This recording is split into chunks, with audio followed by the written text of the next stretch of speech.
Good morning, everyone, and welcome back to Coffee and Headlines, our daily get together for English speaking Puerto Vallarta locals, where we exchange news, stories, suggestions, and comments about what's going on in our community. We also welcome, of course, the occasional adventurous visitor, as we have been discovered by some.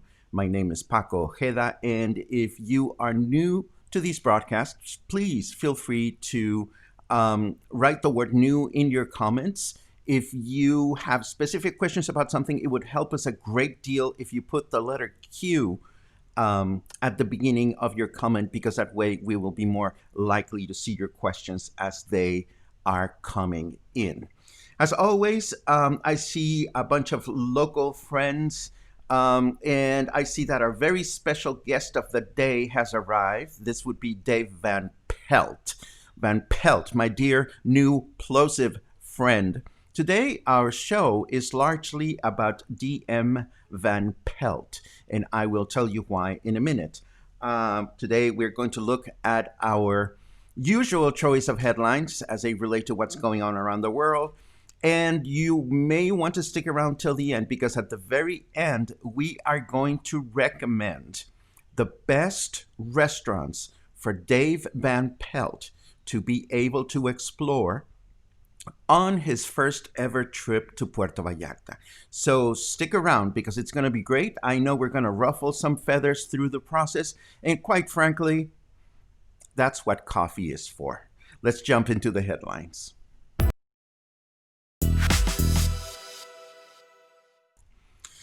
For starters, needless to say, there's been a lot of talk around town about the possibility of Puerto Vallarta and the state of Jalisco, for that matter, to close down for 14 days.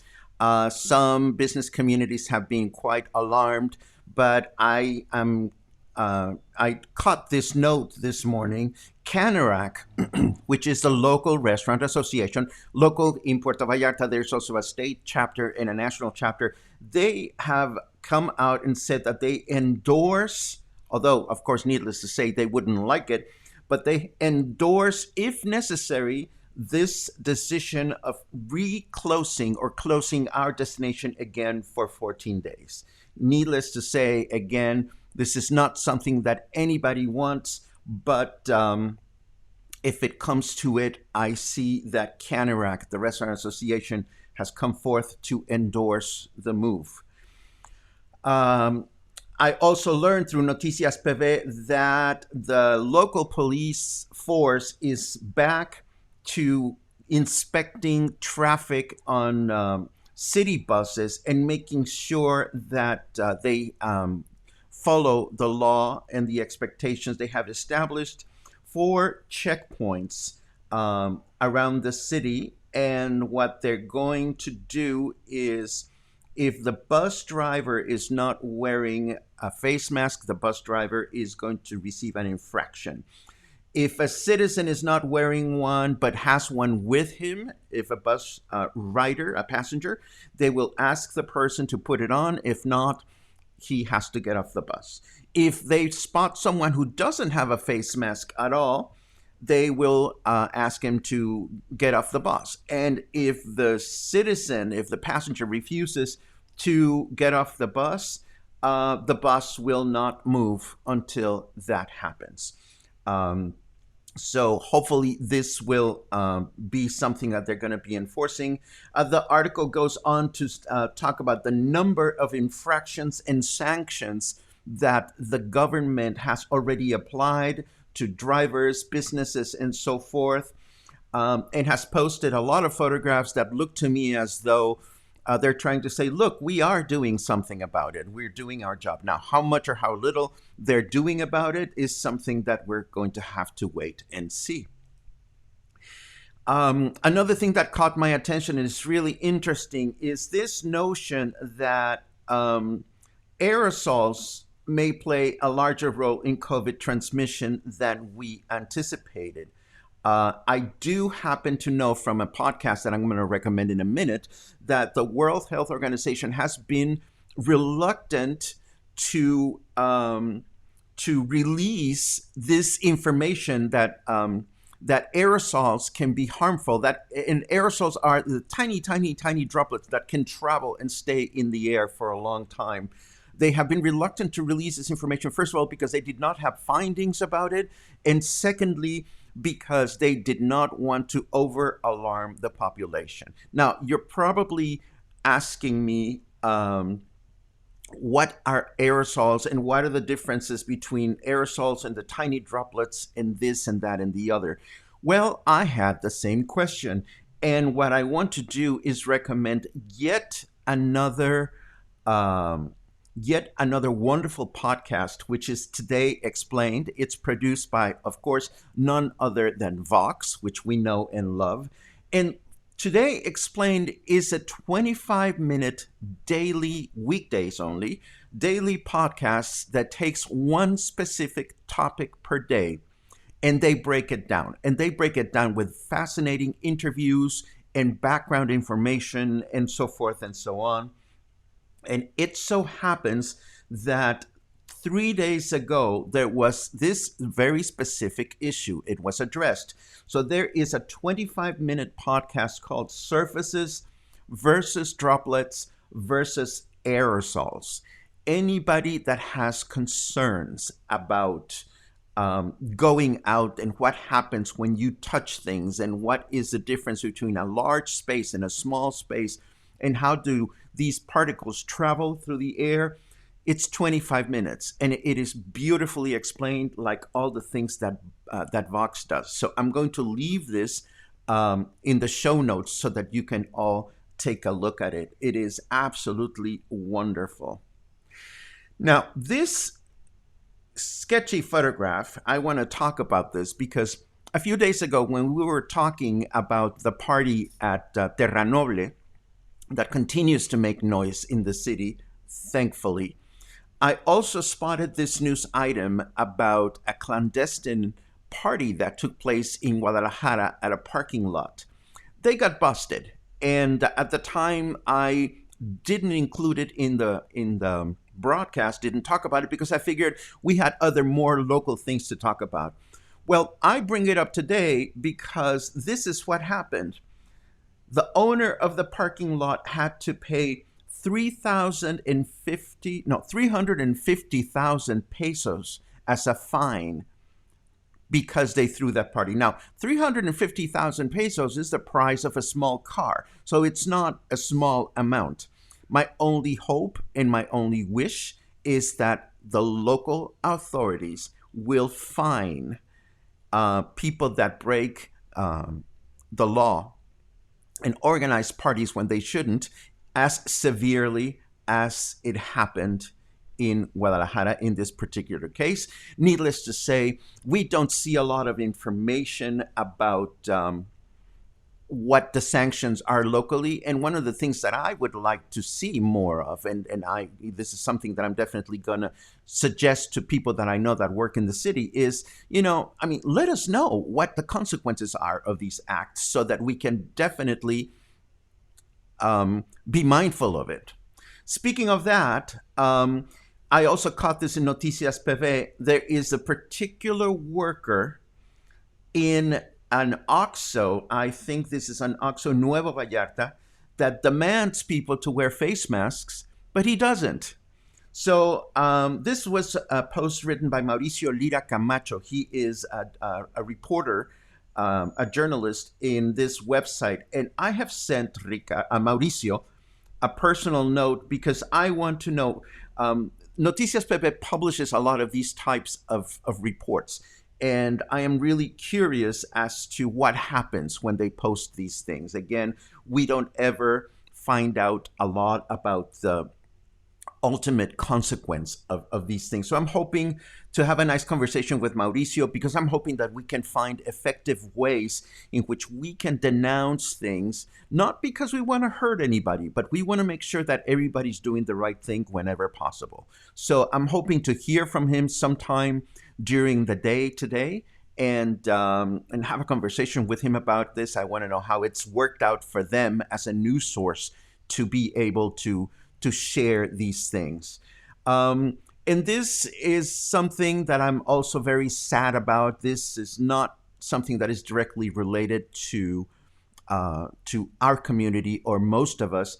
But I studied college in the United States, and I started my master's in the United States. And having learned about the fact that there is this new law, I don't know if you know about this, but now the Department of Homeland Security announced that all the roughly 1 million international students currently enrolled in the United States must attend at least one in person class this fall, or they will be denied visas. And this is a horrible thing because this is, schools are closed, and of course, students, well, I know what it's like to go from another country to another country and try to get your education. So I don't know what's going to happen with this, but I felt like sharing this with you. This stirs up a lot of emotion in me because for me it was very challenging to get my education when I was in the United States. I went through a lot of financial hardship, and I knew that dealing with immigration was always very complicated. So hopefully nothing really horrible will come out of that. Now, before we get into the meat and potatoes of our leisurely stuff, I want to make sure that I don't miss any important questions here. Please indulge me. I see that Paul has a question. What happens to hotel guests if and when a lockdown is announced? They can't be put out in the street and may not be able to get a flight change on short notice. I am sure that the government is mindful of that. And what's going to happen? Well, we are just going to have to wait and see. It is quite possible, I would imagine, that if a lockdown begins, current guests will not be kicked out, but no other people will be welcome to check in or register at a hotel. We are going to have to see what happens. Dave, I don't think you need to worry about this yet, but you are very much in my thoughts, and we will be keeping our eyes on this. I see that Margaret, who has a beautiful, beautiful hotel, also wonders about that. Actually, this is a very popular question. I guess we're all in the dark as far as this is concerned, but I am sure that our governor is thinking about all the stuff that that is involved in this potentially difficult decision. What Cheryl brings up here is very sad, and again, there's only so many things we can do, and I'm glad to see that the local government is doing more and more about what should happen. And yes, it's nice to see that the local government starts to let us know about all these fines and stuff like that. Boom, ba-dum, bum, bum, bum, bum, bum, bum, ba-dum, bum, bum. Okay, Chicago in the house. Morning, Gary, Sherry, Kimmy. We moved to PV from Chicago. We love Kathleen. We love Kathleen. We love licks, and we're going to talk about licks in a little while. Mark, this came from President Trump. And it's been in the news for a few days now, and it is very, very unfortunate, but what can I tell you? It is what it is. Let us jump into our leisurely stuff, starting with the weather.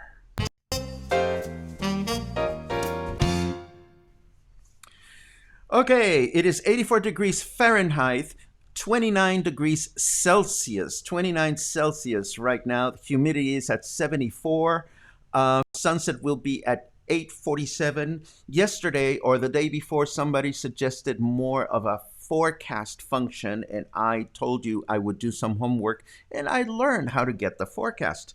The forecast for today is humid and mostly cloudy through the day. Winds from the northwest at 1 to 3 ms, miles per second, minutes per second. I'm not sure about that. I'll continue doing my research. I'm sorry, that was yesterday's forecast. How queer is that? Today's forecast, humid throughout the day, winds at 1 to 3 ms. Again, I'm going to do some homework. Tomorrow, we're going to have rain in the evening and overnight. And on Sunday, we're expected to have rain in the morning. Ooh, I learned something new. This is pretty wonderful. I see some other questions are popping up, and I'll get to those in a second. But first, I wanted to show you this photograph. See that crocodile? That crocodile is lounging on the Rio Cuale right next to the Rio Cuale market that is at Insurgentes Street. Isn't that crazy? The rain season tends to bring out these crocodiles that go places that we don't usually see them. But this was like right in the middle of, there's another one at Molino de Agua. And there's a video here of this crocodile that was just hanging out by the mercado. So folks, don't cave in to the urge to go swimming in the Cuale River because it's probably not the best place to go. Swimming, anyway.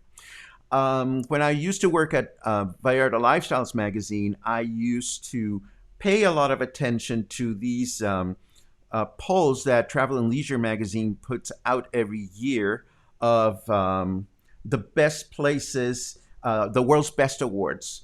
And I don't anymore because I'm not involved in writing for a tourism population. However, they do put out the top cities in Mexico, and I thought I would share those with you in case you're curious. Travel and Leisure explains that they closed their survey on March 2nd, just before widespread stay-at-home orders were implemented. So they reflect the opinion of people's opinion from before the pandemic. So what are the best cities to visit in Mexico? Drum roll. Number one is Oaxaca. Now, I haven't had the pleasure to visit Oaxaca, but I'm going to leave that right out there. Number two, San Miguel de Allende, which I love. I adore San Miguel de Allende, and I make sure that I go back at least once a year. And I always end up doing about the same things, but I always try to do something new. If you have not visited San Miguel de Allende, I cannot recommend it enough. The third one is my beloved Mexico City. Yes, Mexico City is the fifth most polluted city in the world. But if you go to Mexico City in Semana Santa, when many of its citizens are trying to escape and actually leave the city, it is a wonderful place to visit. Number four, Merida, which is the capital of the state of Yucatan. It's also on my bucket list. I've never been. We call it La Ciudad Blanca, or the White City. It has a lot to do with the way its architecture is organized. Great place to buy white shirts, guayaberas, the traditional shirts. And the fifth city is my dear, my beloved Guadalajara. I love Guadalajara, and we are so fortunate to have such a vibrant, cosmopolitan, cultural, diverse, fascinating urban city near Puerto Vallarta. Needless to say, these are not the best times in the world to be going to these cities, but Travel and Leisure published, and I just wanted to share this information with you so that you can look forward to fun trips in the future. And now, I want to get to the meat and potatoes of what we're going to talk about today. And this has to do with our dear friend Dave Van Pelt, or DM Van Pelt. Now, DM Van Pelt, or Dave, now we know that his name is Dave, he reached out to Coffee and Headlines a few days ago, and he said, I am traveling to Puerto Vallarta for the first time, and I would like some recommendations for restaurants and things to do. We want to support the community. Now, I love that question because of a couple of things. Number one, because DM Van Pelt, David Van Pelt, has been a constant present here at Coffee and Headlines. So he gets brownie points because as a traveler and a visitor, he has taken the time to hang out with a bunch of locals, and that's what we are, a bunch of locals, and learn about our destination through the eyes of a bunch of locals. You see, one thing is to be a traveler or a voyager or a visitor, and another thing completely is to be a tourist. Now, tourists in my book are good for two things. Tourists, number one, are great for our economy, but quite frequently, tourists are also great to remind us how not to behave when we visit other places. I'll give you an example. Not too many days ago, a tourist wrote me and said, "Can you send me a list of places that I can visit?" Can you send me a list of places that I can visit? This is a person that I'd never seen before, never seen on the show, never seen anywhere. Can you send me a list of places that I can visit? And I truly felt like answering, sure.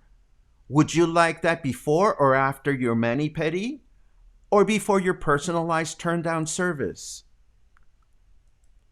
So you see, tourists are great for two things. They're good for the economy, and they're good to remind us how not to behave when we go places. Now, Dave, on the other hand, has been very engaged in what we do, and nothing, absolutely nothing, could make me happier than empowering somebody like Dave Van Pelt to better enjoy our destination.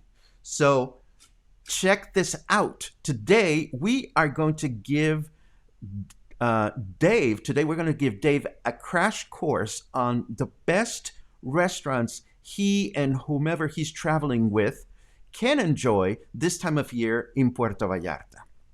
Now, I happen to know, because he told me, that Dave is staying at the Fiesta Americana Grand, which is south of Puerto Vallarta. Now, to begin with, Dave, you couldn't be staying at a more gorgeous property. And given the fact that occupation is limited to a small percentage, you will be sorely tempted to just chill and relax and enjoy your visit. It is a gorgeous property, and it has a gorgeous beach, and it has all kinds of wonderful things.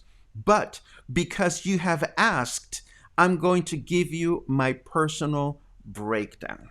Now, if you choose to go out and venture, and I'm going to focus mostly on restaurants, and anybody in our community, you're more than welcome to throw in whatever suggestions you may want. But here's how it goes for me. If you're visiting Puerto Vallarta for the first time, you absolutely have to visit a beachfront restaurant because we are in a beachfront destination. You also want to visit a gourmet restaurant because we have a ton of them. If you are a foodie, you need to really take in some of the amazing restaurants that we have. You also need to visit a restaurant with a view because there are some beautiful views to be enjoyed in our city. You have to also visit a Mexican specialty restaurant, and this is very important. Everyone will give you enchiladas. Everyone will give you guacamole. Everyone will give you things like that. But there's a very important and often missed difference between Mexican specialties, which speak of the enormous diversity in food that our country has, and Mexican traditional food, which you also have to try. Everything that I talked about, the enchiladas, the guacamole, the pozole, all that stuff is definitely something that you want to try while you're here. You also want to try an international specialty restaurant because we have a number of those that are absolutely gorgeous. And I see some suggestions are starting to come up, and I love it because a lot of these are suggestions that I would recommend. And I seen one that I totally missed, but it is absolutely important. Thank you for that, Mari. Please remember to mention El Barracuda when we talk about seafood restaurants, because, being a beachfront destination, seafood restaurants are a must. And I did not put seafood in my list. My apologies, I forgot, but thank you for bringing that up. And last but not least, you may be curious to meet some of the members of our community, and some of the members of our community have businesses, so you may want to just see what we look like. So here we go. If you want to go to a beachfront restaurant, I will recommend Daiquiri Dick's. Daiquiri Dick's is in the Emiliano Zapata neighborhood. It's a restaurant that has a funky name, and a lot of people that don't know it think, what the fuck. But Daiquiri Dick's is a fabulous restaurant. It is a restaurant where you will eat well, you will be pampered, your temperature will be taken as you walk in, and you will be right next to Los Muertos Beach, which is the most popular beach in our destination. Other people might suggest La Palapa, which is also on Los Muertos Beach, but I have a personal beef with La Palapa because the owner is homophobic. And even though the food is good and the service is good, I cannot stomach a business owner that is publicly homophobic, and that's just me. If it comes to a gourmet restaurant, I can recommend two of them. The first one is Bravo's.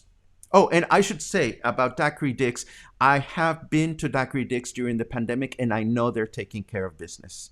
Now, gourmet restaurants, Bravo's, Michael Beaufort has worked so hard to create a spectacular gourmet restaurant. It's air conditioned.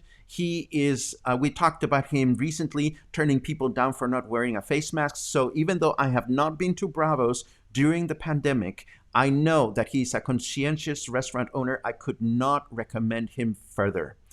And Barrio Bistro is in my neighborhood, which is not close to yours. Barrio Bistro is one of a few restaurants that I'm going to mention that are, you can get there by cab, by Uber, but it's one of the ones that is going to be the furthest. But Barrio Bistro is owned and run by a local celebrity chef. And you can't imagine what a gorgeous experience you're going to have. You're going to feel like you're having dinner at the chef's home. It is just stunning. It's spectacular. It's al fresco, so the weather might be a little bit challenging. I don't remember if they're sitting indoors or not this time of year.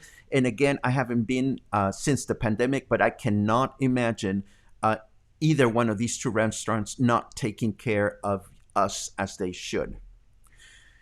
When it comes to a restaurant with a view, I love Las Carmelitas. Las Carmelitas is on top of the hill, and you can see the entire city from Las Carmelitas. The food is okay. It's not spectacular food, but there is no better view of our city as a whole as the view you are going to get at Las Carmelitas. I checked on their Facebook page, and I will share all the Facebook pages to all these restaurants after the show in the show notes. I checked on Las Carmelitas' page, a Facebook page, and they seem to be open. Again, I haven't been since the pandemic, but it is something that I would totally recommend.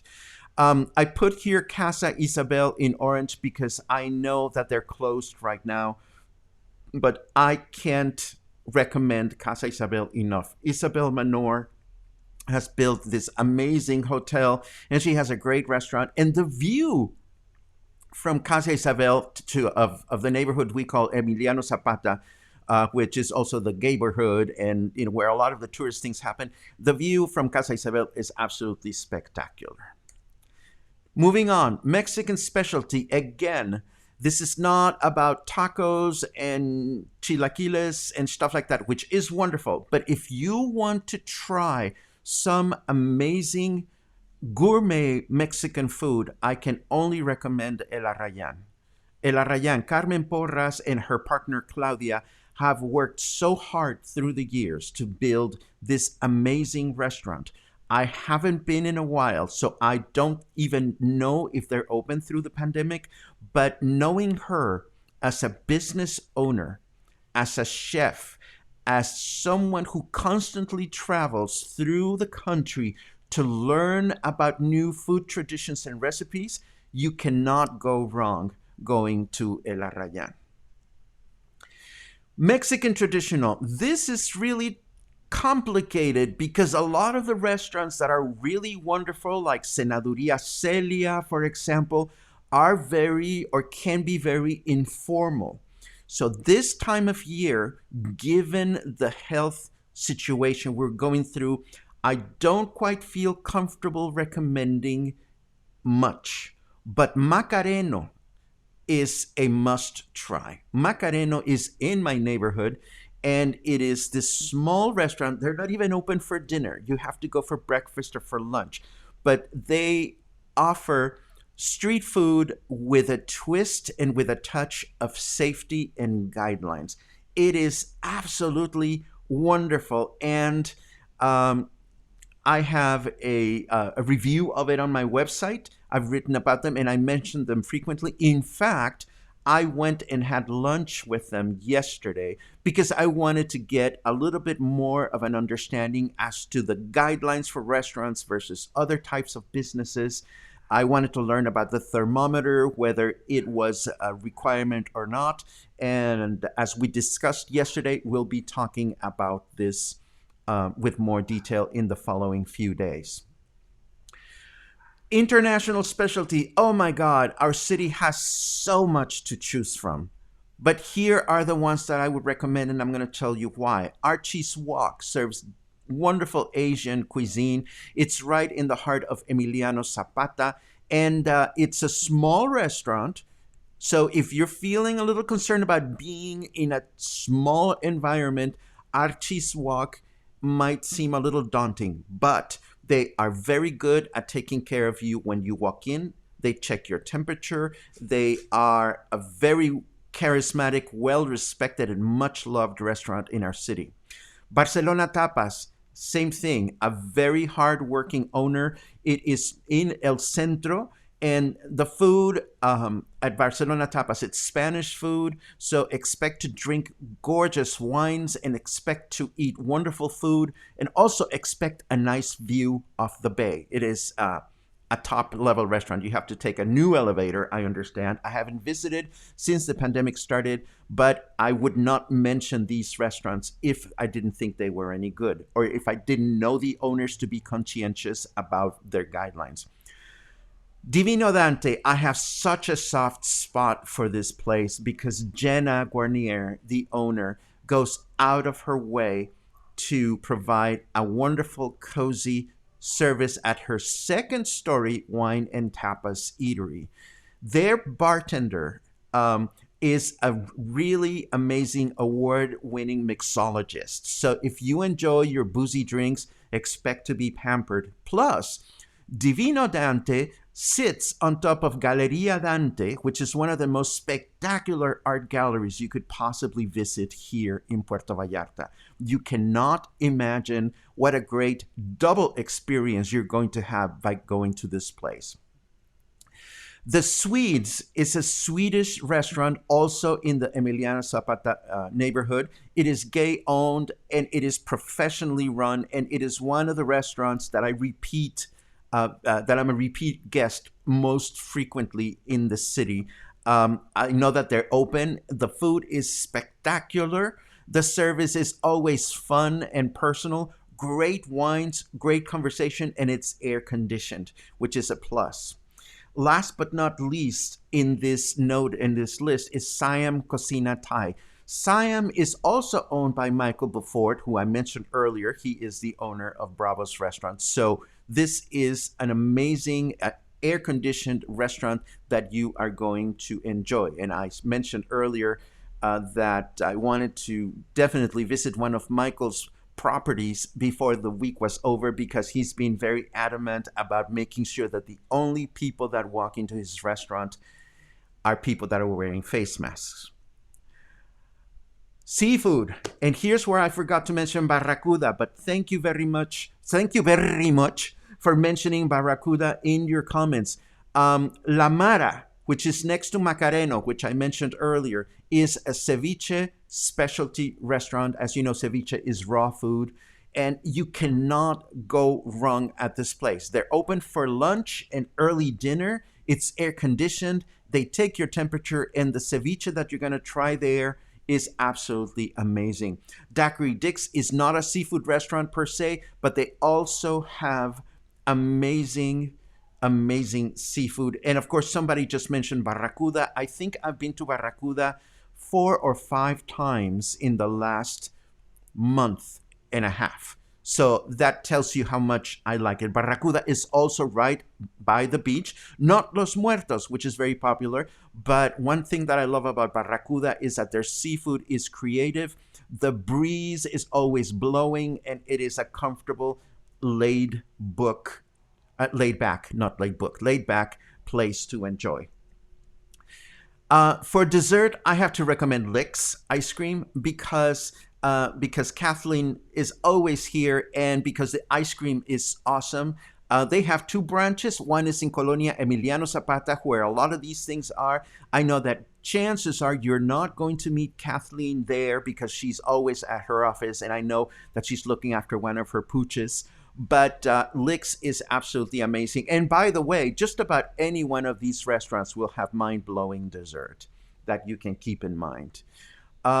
Last but not least, if you are curious about meeting some of the folks that you are seeing here at Coffee and Headlines on a regular basis, I can recommend that you stop by Chachalaca Bar or that you stop by Hotel Mercurio. I know that the time that you're going to be here, my dear friend Paul, the owner of Hotel Mercurio, is not going to be in town, but Christopher, the owner of Chachalaca, is probably going to be there. So if you want to connect some dots and you want to meet some of the people that you've been reading and that have been participating in our community, these are two suggestions. If I am missing any others, it's because either one, they are not near you. Like I saw some great recommendations that are going by of places that are not near where you're going to be staying. And secondly, because I can be scatterbrained and not mention everybody. Now, David, you say thank you, thank you, thank you. I'm going to break the news. You don't have to thank anybody, but please consider paying it forward. You know, while you're here in Puerto Vallarta, please consider paying it forward. We love it when voyagers, travelers, visitors like you choose to spend time in our city. So try to pay it forward here. Or the next time you hear of someone that is visiting your hometown, remember we've had this conversation and that we dedicated a little bit precious time for you to enjoy our city. And that is what I have to share about restaurants. I see that your comments are going by fast and furious. And I'm sure that these are all wonderful recommendations. There are other activities that you may want to consider enjoying while you're here. I'm not going to get into those just because our time is limited. But this is and has been, Dave, your community as much as anybody else's. You know who we are. You know where to find us. Please feel free to reach out while you're enjoying your vacation. And I am sure that just about everybody that is a regular here at Coffee and Headlines will be so glad to reach out and offer you a helping hand. And that's all we have for today, folks. Today, I wanted to make sure that we did something good for someone because it feels really good to do that. As always, I thank you for being a part of Coffee and Headlines, and I thank you for helping me help other people get the best out of their experience here in Puerto Vallarta. So Dave, pack your bags, travel safely, and enjoy it. And you are one lucky dude. Again, that is a gorgeous hotel you're staying at. If you've been working hard, I remember you said you're a teacher, so things must be really challenging for you. Give yourself the time to truly, truly take a nice break because you probably deserve it as much as anybody else. For the rest of us, we will find the time to take vacations when we can, and we will find the time to nurture our souls and our bodies and our everything whenever we can. For everybody, thank you for joining us, and I will see you again tomorrow. Have a great day.